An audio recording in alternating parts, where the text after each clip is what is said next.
The second episode of the season shows just how quickly all of these alliances that just not that long ago seemed so rock solid and steadfast are falling apart or will fall apart. That the cabal on Team Green is in the process of turning on each other because there's no trust there. And then also on the side of Team Black, that the alliance between Rhaenyra and Daemon as well is under threat because of Daemon's need to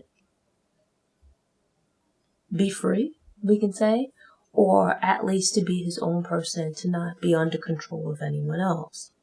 Following his disagreement with Rhaenyra, we see Daemon take off on his dragon, heading towards Harrenhal. It's unclear where things stand between him and Rhaenyra. They both say some pretty hurtful things to each other, but it remains to be seen how permanent those words are, or how personally felt those words are. So we see Ser Criston Cole where he is standing guard outside of Alicent's room where she is preparing to take a bath. Ser Criston Cole being a guard is actually like a really good cover. It provides an excuse for them to be in close proximity to each other. Alicent begins to question Ser Criston Cole about if he's told anyone about what took place. Now, up to this point, her daughter seems to not have mentioned anything to anyone. Part of it could be, well, she's kind of weird, but then also that in her own shock, she's probably not even thinking about or processing what she walked in on taking place between Alicent and Ser Criston Cole. Like, she's wrapped up in her own grief, just as she was in that moment when she walked into the room.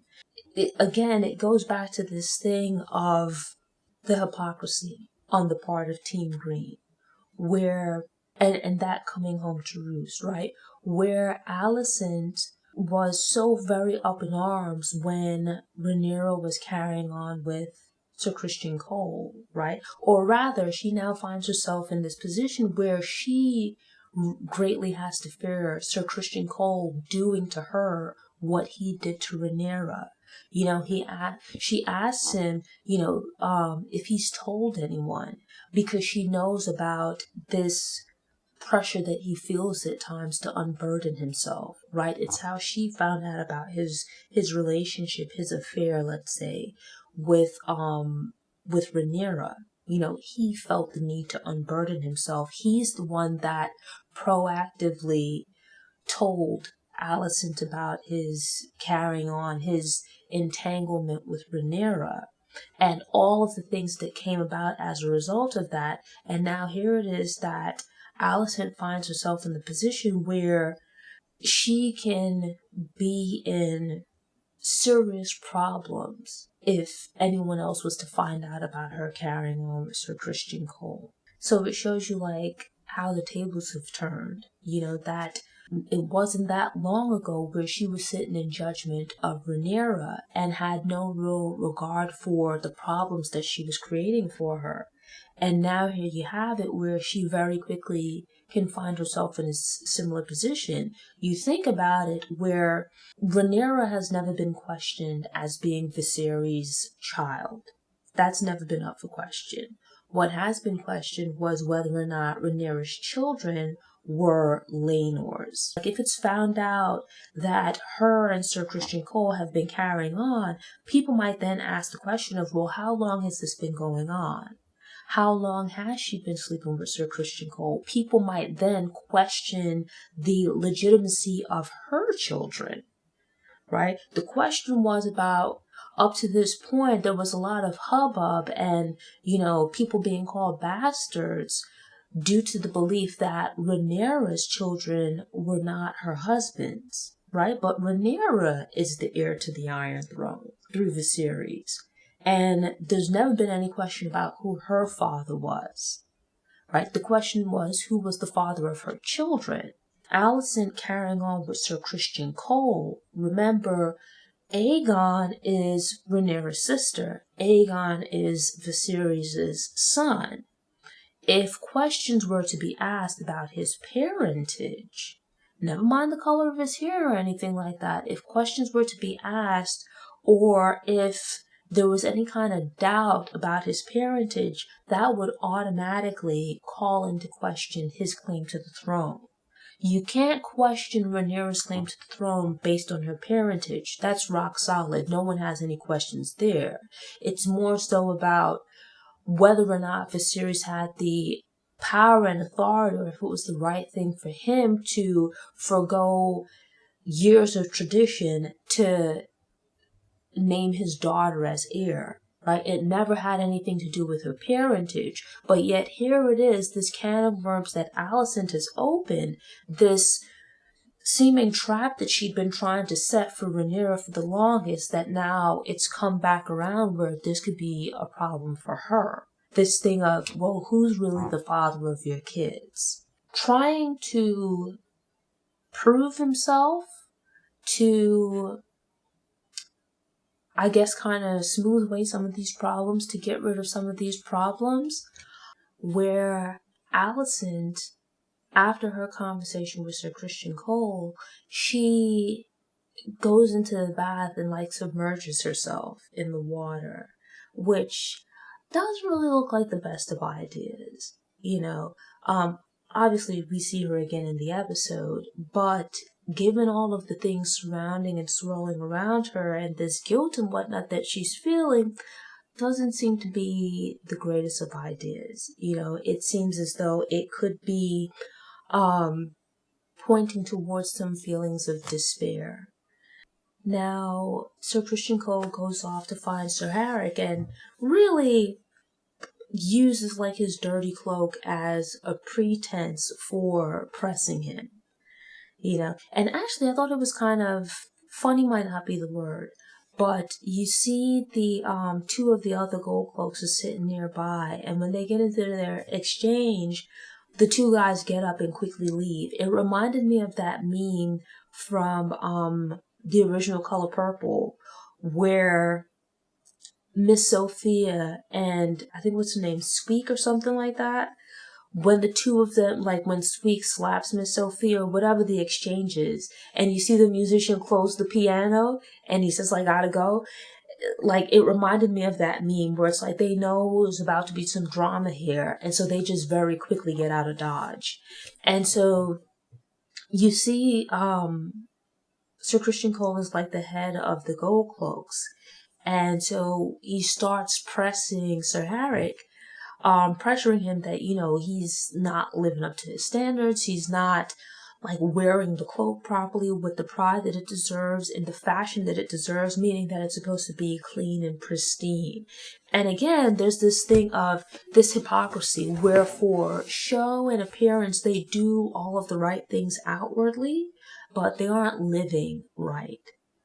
Where Ser Criston Cole, you think about it, think back to the previous episode when him and Alicent had, their dalliance, let's say, and then afterwards you see him redressing in this coat of armor, where if you think back to the first season with him and Rhaenyra, where up to this point he'd taken this vow that he'd taken so very seriously, and it was not really long and drawn out, but it was a rather symbolic scene to see him strip out of this armor to be intimate with Rhaenyra. And here you see where he's been intimate with Alicent, to see him then putting back on his armor, going back out into the world as though he's this clean and unblemished person. Right. And so here you have it where he's harping on Sir Harrick about the condition of his cloak, that it's dirty and that he needs to go and clean it immediately and whatnot. There's all of this focus on the appearance, but there's a lot going on beneath the surface, and behind the scenes. And basically he bullies, you could say, but really pressures Sir Harrick into proving his loyalty. His brother has abandoned the gold cloaks. He's abandoned what he's calling the official king, and thus his vows, and he's gone over to Rhaenyra's side, which they regard as him being a traitor.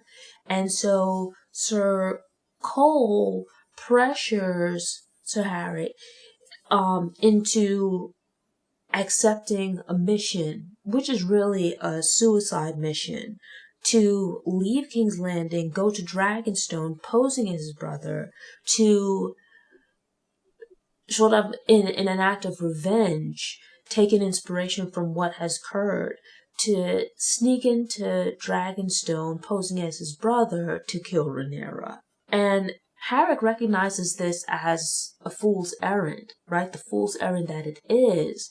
But with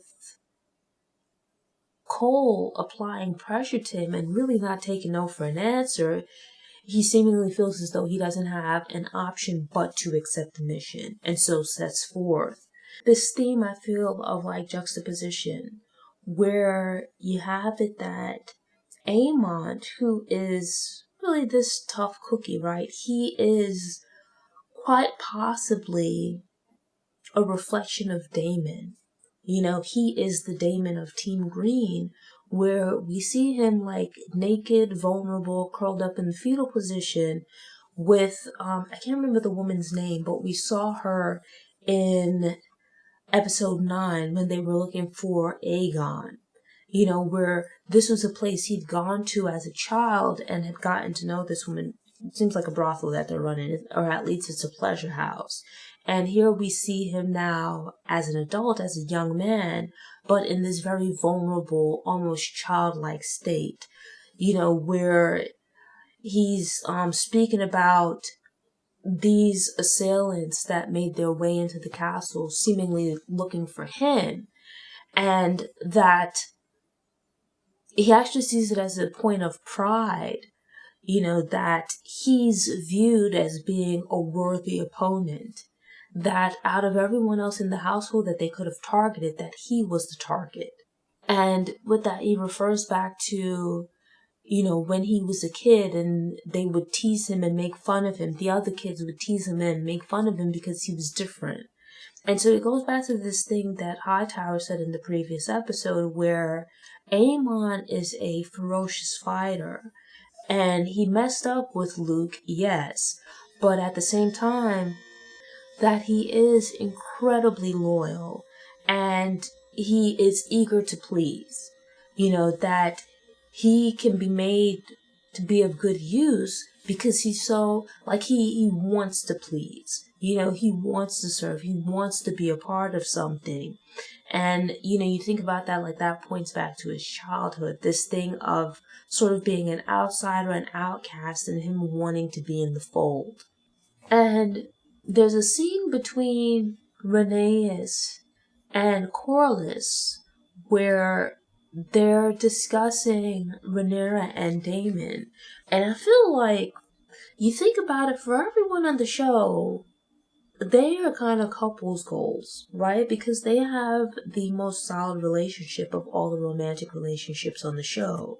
Where Corlys fiercely defends Rhaenys to the point where he's offered multiple times to go to war to put her on the throne if she wants it.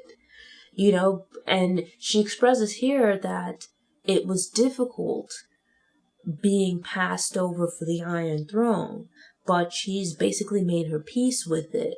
And from that vantage point, she can commiserate with Daemon over the loss of his claim to the throne.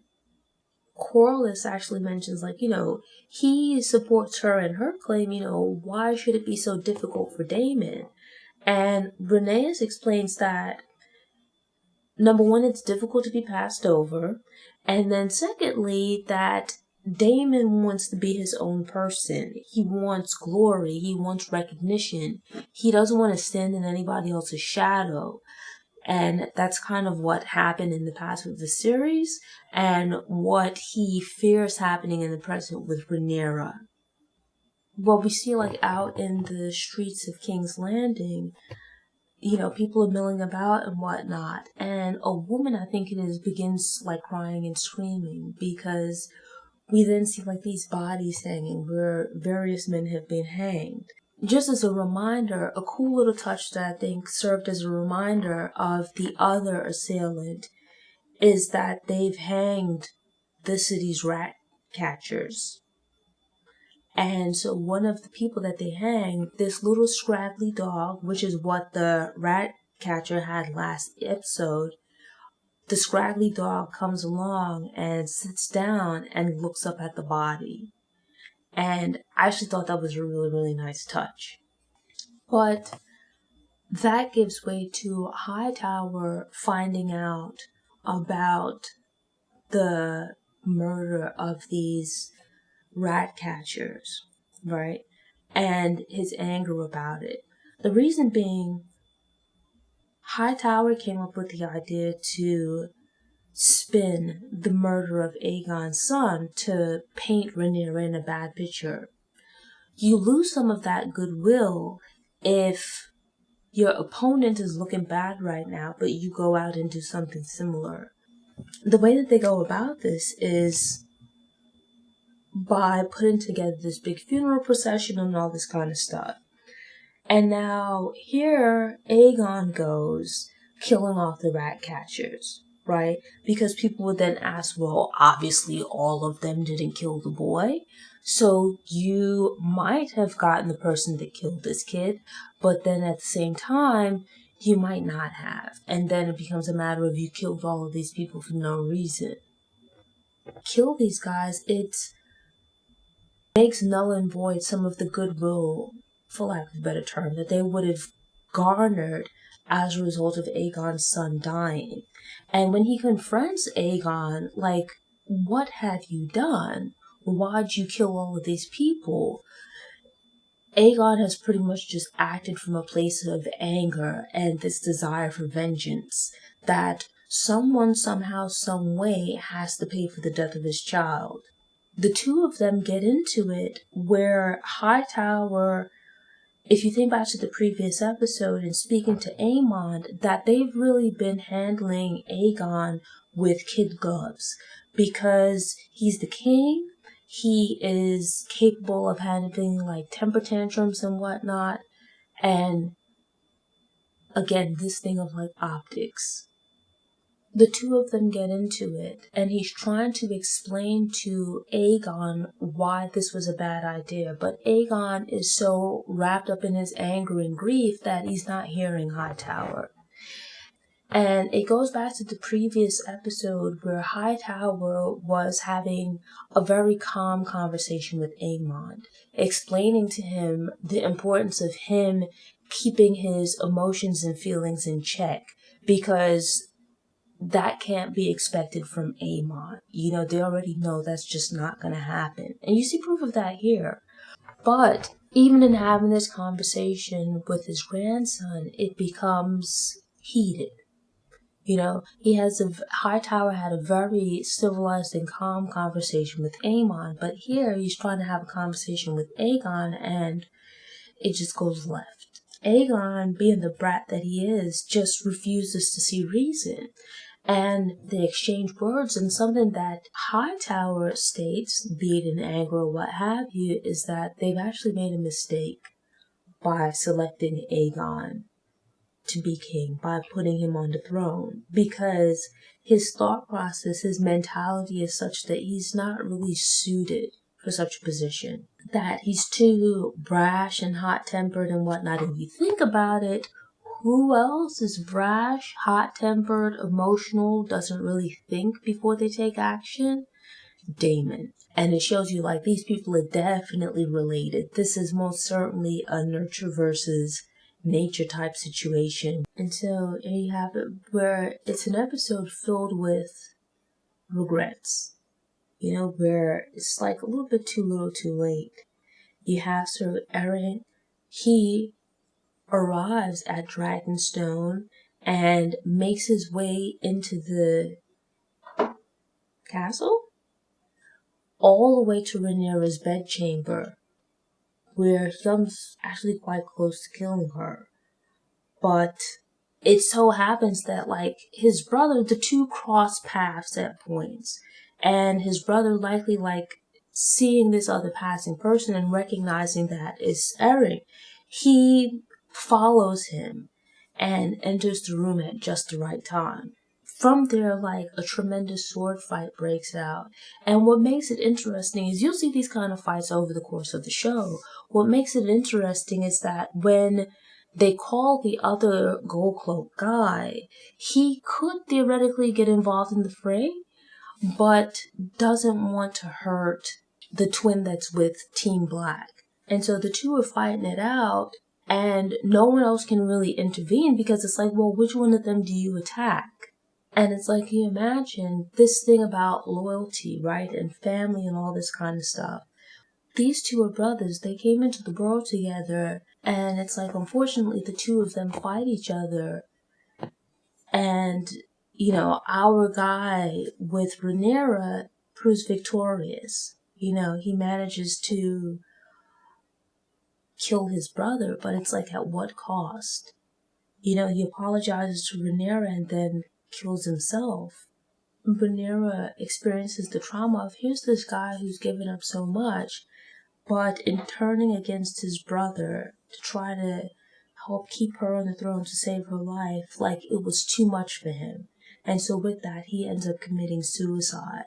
And I thought the way it played out was really, really interesting. Like, they are just on one from the very opening of the season, and I am all kinds of here for it, because the shenanigans that have been taking place within these past 2 episodes, if it continues, the season is going to just be epic.